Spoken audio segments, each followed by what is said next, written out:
दोस्तों अगर आपके खिलाफ भी दहेज का झूठा केस दर्ज करा दिया गया है, दोस्तों मेरे कई सारे विवाद के सवाल रहते हैं दोस्तों कि दहेज का झूठा मुकदमा दर्ज करा दिया गया है 498 आईपीसी कई सारी धाराओं में मुकदमा दर्ज करा दिया गया है झूठा। तो ऐसी स्थिति में आप क्या कर सकते हैं दोस्तों। आज वीडियो में लोग यही समझने वाले हैं दोस्तों। जय हिंद, नमस्कार, मैं एडवोकेट आशीष मिश्रा। लाइक कर दीजिएगा, शेयर कर दीजिएगा, सब्सक्राइब कर दीजिएगा ताकि इन्फॉर्मेशन और लोगों को भी मिल सके, लोग अपने अधिकारों से वाकिफ हो सके। दोस्तों अभी वीडियो को शुरू करते हैं दोस्तों कि अगर पत्नी झूठा दहेज का मुकदमा दर्ज कराती है तो एक पति क्या कर सकता है अपनी पत्नी के खिलाफ। क्या पत्नी को भी जेल भेजा जा सकता है दोस्तों कानूनन दहेज लेना या देना या किसी भी तरीके से दहेज के लेन देन में शामिल होना एक अपराध है दोस्तों। और पहली बात तो यह समझ लीजिएगा दोस्तों कि ऐसे किसी भी स्थिति में अपनी पत्नी के साथ किसी समझौते में नहीं जाना है दोस्तों। और अगर आपको कोई समझौता करना भी है तो वो बिना पैसे चुकाए करना है दोस्तों। अगर किसी व्यक्ति ने दहेज ना लिया हो और उस पर उसकी पत्नी ने दहेज का झूठा आरोप लगाया है दोस्तों, तो ऐसे केसेस में क्या करना चाहिए। क्या दहेज का झूठा आरोप लगाने के लिए पत्नी को सजा मिलेगी दोस्तों। आज मैं वह 8 कानून आप लोगों को बताने वाला हूं इनसे आप पत्नी के खिलाफ काउंटर केस फाइल कर सकते हैं दोस्तों। सबसे पहले तो ये समझिएगा कि 1 जुलाई 2024 से पूरे देश में नए कानून लागू हो रहे हैं दोस्तों। और आज इस वीडियो में बताने वाला हूं आप लोगों को कि नई धाराओं के तहत आप पत्नी के अगेंस्ट कैसे काउंटर केस फाइल कर सकते हैं दोस्तों। सबसे पहली धारा जो है वो भारतीय न्याय संहिता की धारा 215 है। स्टार्टिंग से शुरू करेंगे दोस्तों कि अगर पत्नी ने झूठी एफआईआर दर्ज कराई है, झूठा मुकदमा दर्ज कराया है तो आपको क्या करना है। तो भारतीय न्याय संहिता की धारा 215 ये कहती है दोस्तों झूठी सूचना।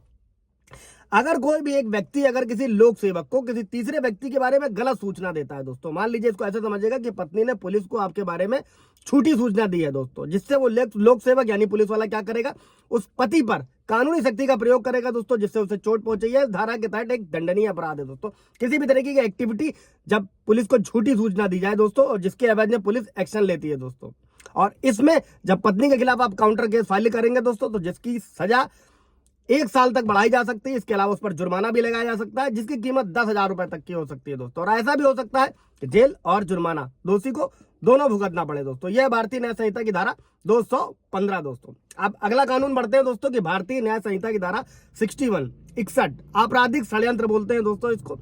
अगर आप अपनी पत्नी के खिलाफ आपराधिक षड्यंत्र रचने के लिए भारतीय न्याय संहिता की धारा 61 के तहत भी काउंटर केस फाइल कर सकते हैं दोस्तों। और ये क्योंकि एक नॉन कॉग्निबल ऑफेंस है जिसमें आरोपी को जमानत मिल जाती है, 6 महीने की जेल या जुर्माना, या दोनों का प्रावधान है दोस्तों। नॉन कॉग्निबल ऑफेंस ये होते हैं दोस्तों, इन्हें बोलते हैं असंज्ञेय अपराध।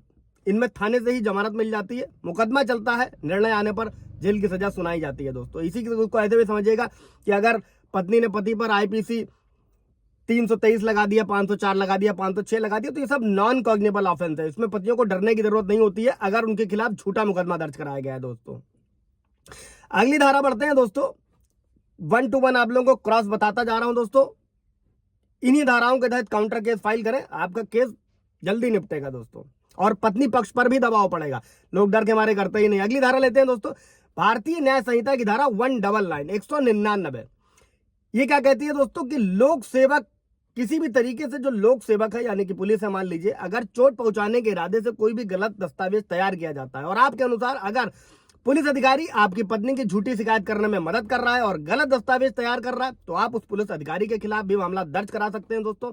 और इस धारा के तहत 3 साल की जेल या जुर्माना या दोनों का प्रावधान है दोस्तों। और ये भी जमानती अपराध है, बेलेबल ऑफेंस है दोस्तों। दोस्तों अगली धारा लेते हैं, भारतीय न्याय संहिता की धारा 225 दोस्तों। इसको बोलते हैं गलत सबूत पेश करना दोस्तों। अगर आपको लगता है, आपको सस्पेंस है, आपको संदेह है कि आपकी पत्नी आपके खिलाफ कोर्ट में या पुलिस स्टेशन में झूठे सबूतों का इस्तेमाल कर रही है दोस्तों, तो इस धारा के तहत आप आरोप लगाकर केस दर्ज करा सकते हैं पत्नी के खिलाफ दोस्तों। और जिसके अगर जो आरोप आप पर लगाए गए हैं वो झूठे हैं दोस्तों, तो इसमें भी सजा का प्रावधान है। भारतीय न्याय संहिता 227 में किया गया है दोस्तों। 3 साल की जेल और जुर्माना या दोनों सजा का प्रावधान है दोस्तों। और ये भी बेलेबल ऑफेंस है, जमानती अपराध है। अगली धारा बढ़ते हैं दोस्तों कि अगर पत्नी ने कई सारे झूठे केसेस दर्ज करा दिए, आप पर करा दिया, आपके फैमिली पे करा दिया, जिससे आपके मान सम्मान की हानि होती है दोस्तों, तो इसकी व्यवस्था की गई है भारतीय न्याय संहिता की धारा 354 में, जिसे बोलते हैं मानहानि दोस्तों। अगर कोई आपको किसी भी तरीके से बदनाम करने की कोशिश कर रहा है दोस्तों, तो उस पर मानहानि का केस दर्ज कराया जा सकता है। और मुआवजे के मामले में इससे आप क्षतिपूर्ति भी बाद में लेने के हकदार होंगे दोस्तों। और इसमें भी 2 साल की जेल या जुर्माना या दोनों का प्रावधान किया गया दोस्तों। और ये भी बेलेबल ऑफेंस है। बेलेबल नॉन बेलेबल कॉग्निबल, नॉन कॉग्निबल ऐसे समझिएगा दोस्तों कि जो गंभीर प्रकृति के अपराध होते हैं उनमें जमानत नहीं मिलती। पूरा ब्रीफ अगर समझना होगा तो वीडियो मैंने बनाया हुआ है, जाकर आप देख सकते हैं, और इससे रिलेटेड कोई सवाल जवाब होगा तो पूछ लीजिएगा। अगली धारा बढ़ते हैं दोस्तों, भारतीय न्याय संहिता की धारा 349 आपराधिक धमकी बोलते हैं दोस्तों। और इसके तहत किसी भी तरीके की धमकी देना, मान लीजिए पत्नी और उसके घर वाले आकर आपको धमकाते हैं और आप अपनी पत्नी पर, आपको या आपके परिवार पर किसी भी संपत्ति को नुकसान पहुंचाने के लिए या किसी भी तरीके की धमकी दी गई, तो आप यह आरोप लगाकर इस धारा के तहत केस दर्ज करा सकते हैं दोस्तों, बशर्ते कि सबूत होना बहुत जरूरी है जो आपके आरोपों का समर्थन करें दोस्तों। और इसमें भी 2 साल की जेल या जुर्माना या दोनों का प्रावधान है, और ये भी जमानती अपराध है दोस्तों। और यही ये जो 349 नई धारा है दोस्तों, ये पुराने केसेस में आईपीसी में अलग धाराएं थी, ये पत्नी पक्ष वाले भी पति पर अधिकतर दर्ज कराते हैं कि धमकी दी गई और इस तरीके का। और अगली धारा बढ़ते हैं दोस्तों की भारतीय न्याय संहिता की धारा 350, किसी भी तरीके से शांति भंग करने के इरादे से जानबूझकर अपमान करना, बेइज्जती करना दोस्तों। जब भी कोई, मान लीजिए पत्नी है, ससुराल वाले हैं, अगर कोई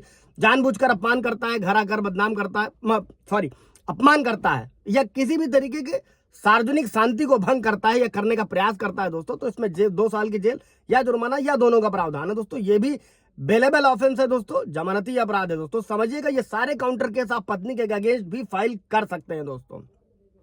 एक चीज और नोट रखिएगा दोस्तों, अगर कानूनी लड़ाई लड़ने के लिए आपके पास पैसे नहीं है, तो अगर आप पात्र हैं तो आप नालसा की वेबसाइट पर जा सकते हैं, नेशनल लीगल सर्विसेज अथॉरिटी में ऑनलाइन अप्लाई कर सकते हैं। इसके अलावा आप ऑफलाइन डीएलएसए के ऑफिस भी जा सकते हैं, जिला विधिक सेवा प्राधिकरण दोस्तों। और इसके अलावा समझिएगा दोस्तों, जब भी झूठे केसेस अगर पत्नी दर्ज कराती है और आपके पास सबूत है दोस्तों, तो आप सीआरपीसी की धारा 482 के तहत हाईकोर्ट जा सकते हैं और सबूत पेश करके जितनी भी झूठी धाराएं उन्हें रद्द करा सकते हैं दोस्तों। और जो नए कानून में भारतीय नागरिक सुरक्षा संहिता 530 के तहत होगा दोस्तों। कोई सवाल जवाब होगा दोस्तों, पूछिएगा। Thank you.